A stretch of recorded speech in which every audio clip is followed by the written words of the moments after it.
Here. Today is Saturday, the 29th of the 10th, 2016, and the time here is 2200 hours, WAST. The reason I'm doing this, folks, is because of what's happened with Hillary Clinton today.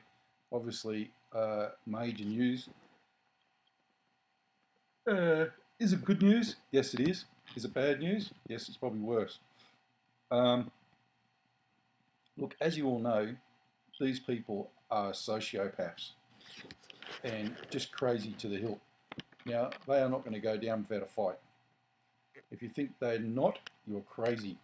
The reason I'm on this page here is because out of all this stuff that was here, this is the most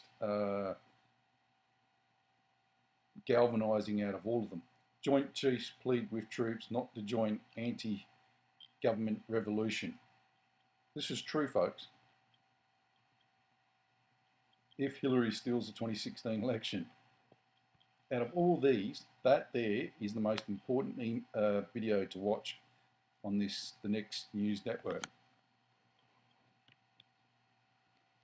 Staggering to think that in 2016 the American General of Chief of Staff is talking like that. Now, I'm not going to rave on about this, but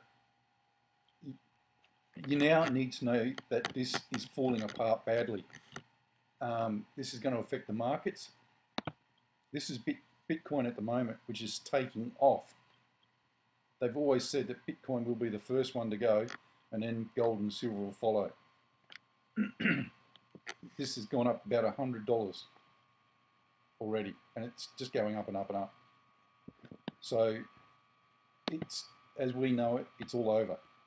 Now, a smart person would be prepared and aware. A dumb person will not. So please, please, please, I'm begging you, get prepared and get ready. Go out tomorrow. I'll do another upload tomorrow. I'm sorry about the computer. I'm working on getting a new one, okay? I'll leave it at that. It's a short message to say to you all, this is not good. This is actually bad, because now they're going to come out swinging. What are they going to do? Drop a bomb on the Russians in Syria? Drop a bomb in New York? You know, these people are sociopaths. That's what they do. So be ready, be warned, be forearmed. God bless everyone. Prep out. G'day, Prep Aussie here. Today is Saturday, the 29th of the 10th, 2016, and the time here is 2200 hours, WAST. The reason I'm doing this, folks, is because of what's happened with Hillary Clinton today. Obviously,